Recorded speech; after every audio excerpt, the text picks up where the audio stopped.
দেখুন, ইউনূস নোবেল পুরস্কার পেয়েছে সে ফিনান্সে, অর্থনীতি ক্ষেত্রে তার গ্রোথ করেছিল, বাংলাদেশের উন্নতি করেছিল, বা অর্থনীতিতে তিনি নোবেল পেয়েছে। কিন্তু আমি মনে করি 8ই আগস্ট 2024 ইউনূসের যে তদারকি সরকার বসে আছে, নির্বাচিত নয়, আপনারা সবাই জানেন, আমিও জানি, ইউনূস প্রশাসনিক বাংলাদেশের মতো এই ক্রিটিক্যাল সময়ে যেভাবে জামাত বা যেভাবে হাসিনাকে উচ্ছেদ করেছে, ওখানকার আওয়ামী লীগের কিছু 24 ভোট হয়েছিল, আপনারা সবাই জানেন।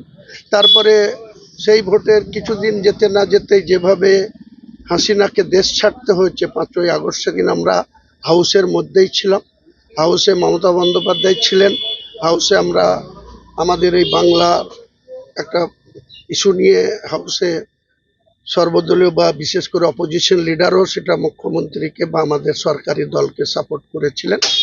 তার আধ ঘন্টার মধ্যে আমরা হাউস থেকে আমাদের কাছে মেসেজ আসলো যে হাসিনাকে দেশ ছাড়তে হয়েছে, তিনি প্লেনে আছেন, তিনি দিল্লির উদ্দেশ্যে, আশপাশে তার প্লেন ঘুরছে।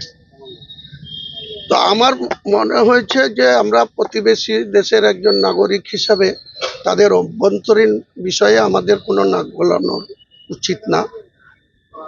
আমরা শুধু এটুকুই বলতে পারি যে আমরা যে জেলায় বসবাস করি সেই জেলায় যাতে সম্প্রীতি বজায় থাকে, সেই জেলায় যাতে হিন্দু মুসলমানের মধ্যে কোনো উত্তেজনা না হয়, এবং এখানকার মানুষ আমরা যেভাবে বসবাস করে আসছি সেইভাবে যাতে থাকতে পারি। কারণ এখান থেকে 55 কিলোমিটার দূরেই হচ্ছে ওদিকে বাংলাদেশ, আমরা একদিকে ওখানের যে উত্তেজনা, ওখানে যে সংখ্যালঘু হিন্দুদের উপরে যে টর্চারিং হচ্ছে, এটার জন্য ওখানকার প্রশাসন ফেল করছে।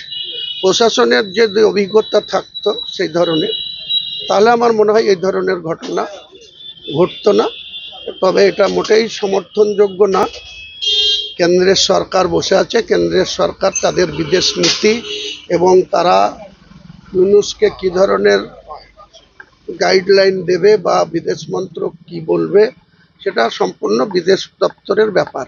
আমরা এখানে একটাই কাম্য, আমাদের এখানকার পরিবেশ যেন কোনো রকমই, ওখানকার কোনো আঁচ এখানে না লাগে, এখানে যেন কোনো রকম কোনো সম্প্রীতি বিঘ্নিত না হয়।